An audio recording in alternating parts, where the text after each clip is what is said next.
Hello नमस्कार दोस्तों, मैं ऋषभ आपके चैनल एजुकेशन फॉर ऑल में एक बार फिर से आपका स्वागत करता हूं। आज हम लोग जो बिहार एसएससी के लिए साइंस का प्रैक्टिस सेट कर रहे हैं उसका मैं अगला पार्ट लेकर के आ गया हूं, जिसमें हम लोगों को आज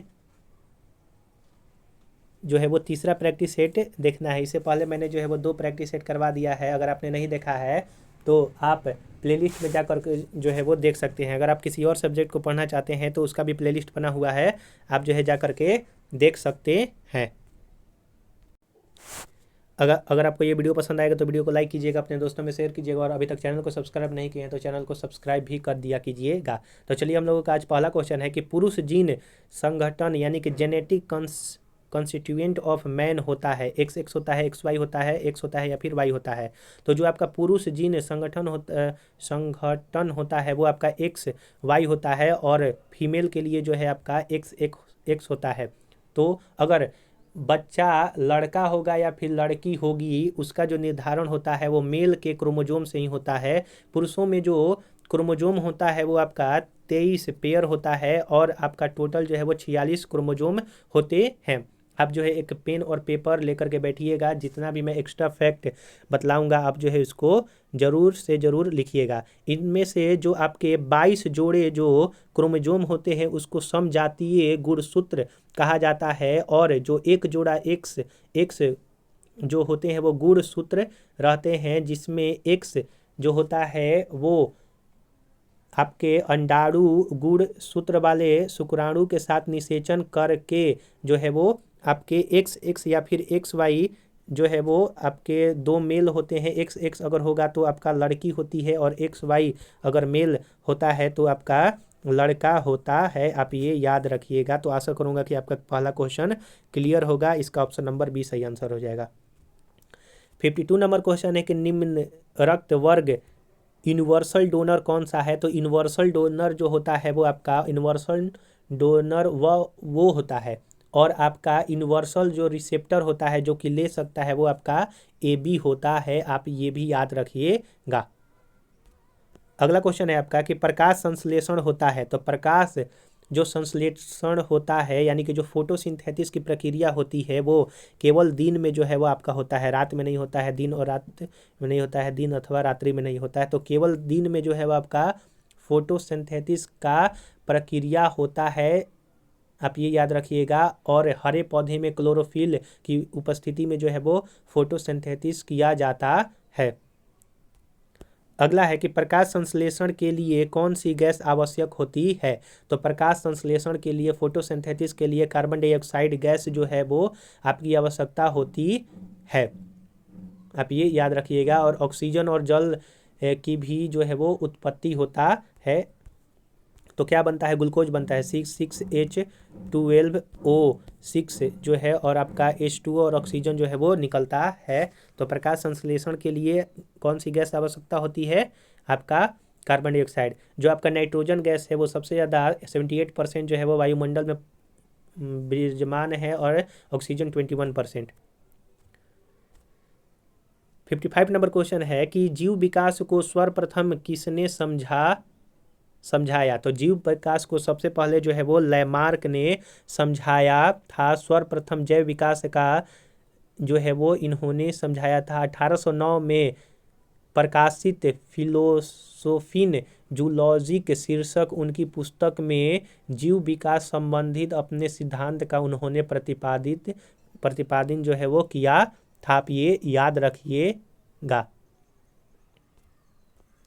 अगला है आपका कि प्रयोगशाला में सर्वप्रथम डीएनए का संश्लेषण सिंथेसाइज किया था। तो आपका प्रयोगशाला में सर्वप्रथम डीएनए का जो सिंथेसाइज आपका किया गया था, किसके द्वारा जो है वो किया गया था। तो खुराना के द्वारा जो है वो किया गया था। डीएनए को डी राइबो न्यूक्लिक एसिड इसका फुल फॉर्म होता है। आप ये याद रखिएगा।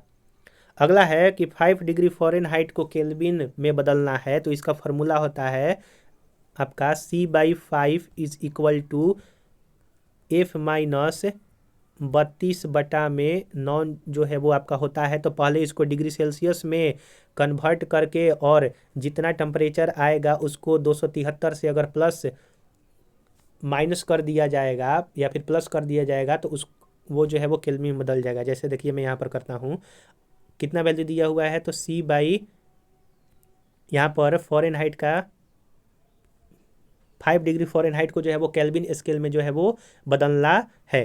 तो पहले हम लोग जो है वो C निकालेंगे, तो C इक्वल टू हो जाएगा 5/9 और 5 माइनस 32 इसका हो जाएगा। तो इसमें जो है वो -15 डिग्री सेल्सियस जो है वो आपका वैल्यू निकल के आया। अगर हम लोगों को केल्विन में बदलना है तो इसमें 273 अगर हम लोग जोड़ देते हैं, अगर जो हमारा डिग्री सेल्सियस में निकल कर आया है तो वो केल्विन में बदल जाएगा। तो 273 माइनस 15 क्योंकि माइनस में आया है तो इसका 258 केल्विन जो है वो आपका सही आंसर हो जाएगा। आशा करूँगा कि आपको ये समझ में आया होगा। किस धातु से बनाया मिश्र धातु एलॉय हवाई जहाज तथा रेल के डिब्बों में पुर्जे के काम के लिए किए जाते हैं? तो एल्युमिनियम का जो एलॉय होता है वो हवाई जहाज और रेल के डिब्बों में पुर्जे के कामों में लिया जाता है। भारत के किस राज्य में चांदी उपलब्ध होती है? तो भारत का जो आपका किस राज्य में चांदी प्रमुख मात्रा में जो है वो पाया जाता है? तो वो आपका आंसर हो जाएगा। तो ये आपका हो जाएगा कि भारत में सबसे ज़्यादा चांदी जो है वो आपका आंध्र प्रदेश में जो है वो मिलता है। राजस्थान में जो है वो जावर की खानें मौजूद है। कर्नाटक में सबसे ज़्यादा गोल्ड जो है आपका मिलता है। आंध्र प्रदेश में कुड़प्पा, गुट्टूर और कुर्नूल जिले में जो है आपका ये चांदी का जो है वो भंडार मिलेगा। झारखंड में आपका संथाल परगना तथा सिंहभूम जिले में जो है वो आपके खनन उद्योग मिलेंगे। किस गैस को अश्रु गैस के तरह काम में लाया जाता है? तो अश्रु गैस की तरह जो है वो SO2 के काम में जो है वो लाया जाता है। तो ऑप्शन नंबर बी जो है आपका सही आंसर हो जाएगा। अगला है 61 नंबर कि प्रकाश का शून्य वकाश में वेग अनुपात कितना होता है? तो 3 × 10⁸ मीटर प्रति सेकेंड जो होता है। जैसे ही माध्यम सघन होता है प्रकाश का वेग कम हो जाता है क्योंकि फोटोन माध्यम के कणों द्वारा बाधित होते हैं। पानी में प्रकाश का वेग जो होता है वो कितना होता है? तो पानी में लाइट का वेग 2.25 × 10⁸ मीटर प्रति सेकेंड जो है वो आपका होता है। और कांच में इसका वेग 2 × 10⁸ मीटर प्रति सेकेंड होता है। तो हवा में 3 × 10⁸ मीटर प्रति सेकेंड हो जाएगा। जल में 2.25 × 10⁸ मीटर पर सेकेंड होगा। कांच में हवा का जो स्पीड होगा वो आपका 2 × 10⁸ मीटर प्रति सेकेंड होगा। 62 नंबर का क्वेश्चन है कि रसायन उद्योग में कौन सा तेजाब मूल रसायन माना जाता है? तो रसायन उद्योग में आपका H2SO4 जो होता है वो आपका मूल रसायन जो है वो माना जाता है। HNO3 और HCl को जब मिलाया जाता है तो एक्वारेजिया बनता है जिसमें गोल्ड जो है वो पूरी तरह से गल जाता है, जिसमें HCl 3 मात्रा होता है और HNO3 का 1 मात्रा होता है। आंतों के रोगी के निदान में निम्नलिखित में से किस किरण का प्रयोग किया जाता है? तो एक्स-रे का जो है वो आपका प्रयोग किया जाता है। हड्डी अगर टूटा है तो उसके जांच के लिए भी जो है वो आपका एक्स-रे का प्रयोग किया जाता है। और जो आंतों के रोगी होते हैं उसके निदान के लिए एक्स-रे का जब प्रयोग किया जाता है तो उसमें बेरियम जो है वो मिलाया जाता है। बेरियम मिला करके जो है वो किया जाता है। गामा किरणें पर जो है वो कोई आवेश नहीं होता है। अल्फा पर पॉजिटिव और बीटा पर आपका निगेटिव होता है और ये सारे रेडियो एक्टिव तत्व हैं। फ्यूज का सिद्धांत क्या है? तो जो फ्यूज होता है वो विद्युत के ऊष्मीय प्रभाव के कार्य जो है वो करता है। यानी कि फ्यूज जो है वो विद्युत के ऊष्मीय प्रभाव पर कार्य करता है। टीन और सीसा के मिश्र धातु से जो है वो बनता है। फ्यूज जो है वो टीन और आपका सीसा के मिश्र धातु से जो है वो आपका बनता है, जिसमें निम्न जो है वो आपका गलनांक होता है और उच्च प्रतिरोध शक्ति वाला तार जो है वो उपयोग किया जाता है, जो कि हमारे घरों को जो है वो फ्यूज से बचाता है। अगला क्वेश्चन है कि यदि किसी वृत्त की त्रिज्या में 23% की वृद्धि की जाती है तो उसके क्षेत्रफल कितना प्रतिशत वृद्धि होगा। तो यहाँ पर जो है मैथ का क्वेश्चन है, तो देख लेते हैं कि पाई आर स्क्वायर जो है आपका होता है सर्किल का एरिया। उसमें जो है बोल रहा है कि आर 23% जो है वो वृद्धि की जाती है, तो एक जो है वो रामबाण फार्मूला यूज होता है a plus B plus A B into 100। तो a प्लस बी यानी कि 23 हो जाएगा आपका 46, और प्लस 23 का जो स्क्वायर होता है आपका 529 होता है बटा में 100। तो 23 में 5.29 जोड़ेंगे तो आपका आंसर हो जाएगा 51.29 जो है वो आपका आंसर सही हो जाएगा।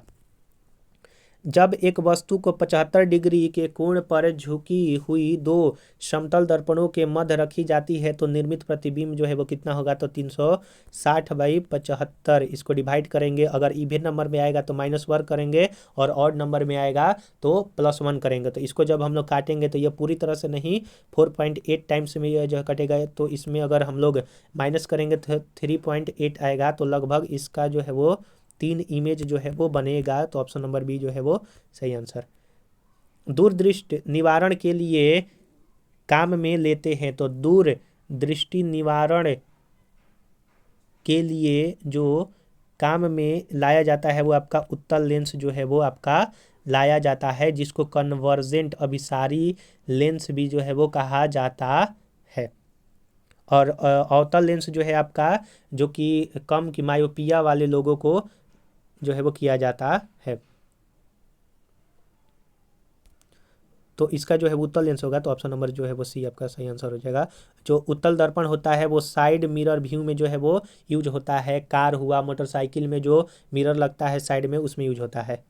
दोपहर के 12 बजे किस दिशा में इंद्रधनुष जो है वो दिखाई पड़ेगा। तो दोपहर 12 बजे इंद्रधनुष जो है वो नहीं दिखाई पड़ता है।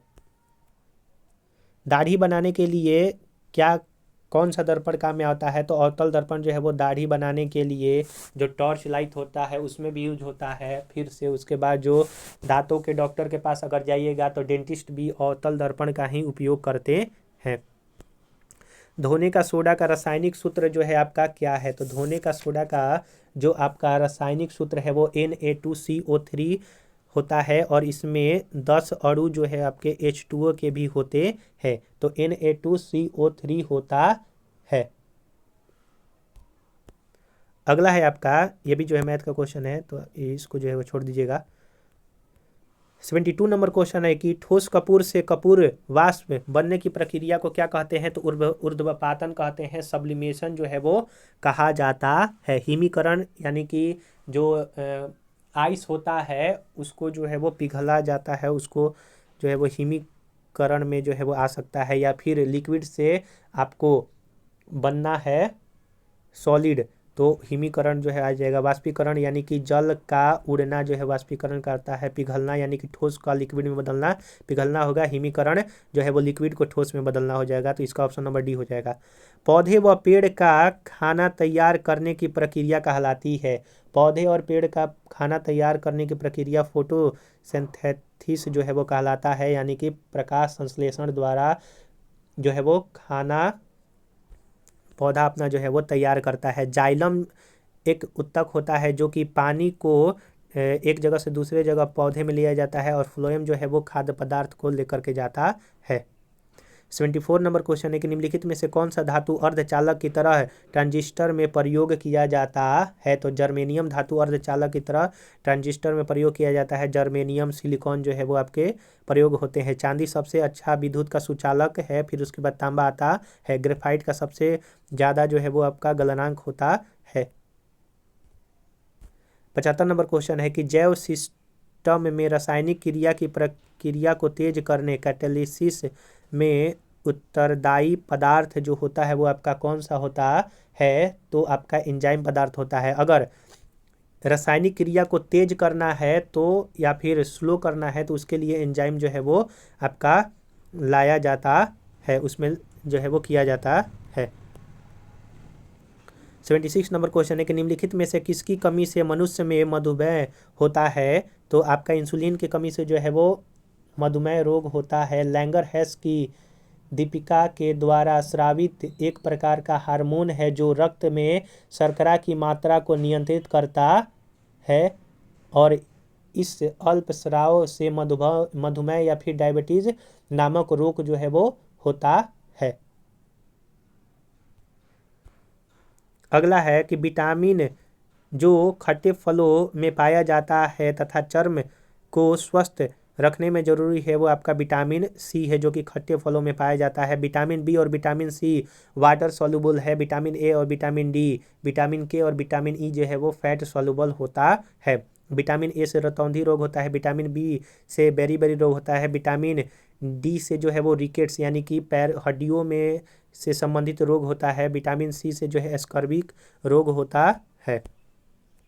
78 नंबर क्वेश्चन है कि मनुष्य शरीर में खून की प्यूरिफिकेशन शुद्धिकरण की प्रक्रिया को क्या कहते हैं? तो जो प्यूरिफिकेशन की प्रक्रिया होती है उसको जो है वो आपका डायलिसिस कहलाता है। अगर किसी व्यक्ति का किडनी खराब हो जाता है तो खून के प्यूरिफाई करने के लिए जो है वो डायलिसिस प्रक्रिया अपनाया जाता है। तो ए नंबर जो है इसका सही आंसर हो जाएगा। आशा करूँगा कि आपको हर चीज़ जो है वो समझ में आया होगा। आप जो है वो कमेंट में 79 का आंसर जो है वो बताइएगा कि एक स्कूल में लड़का और लड़कियों का अनुपात इतना दिया हुआ है। स्कूल में लड़का और लड़कियों का औसत 740 है तो स्कूल में लड़कों की संख्या जो है वो आपकी कितनी है? आप ये जरूर इसका जो है आंसर कमेंट में बताइएगा। अगर आपको ये वीडियो पसंद आया होगा तो वीडियो को लाइक कीजिएगा, अपने दोस्तों में शेयर कीजिएगा और अभी तक चैनल को सब्सक्राइब नहीं किए हैं तो मैं आपसे निवेदन करता हूँ कि चैनल को भी सब्सक्राइब कर दिया कीजिए। अगर आप पीछे वाला वीडियो नहीं देखे हैं तो इसका प्लेलिस्ट बना हुआ है, आप जो है जा करके देख सकते हैं। तो चलिए हम लोग जो है अगला वीडियो में मिलेंगे, तब तक के लिए नमस्कार।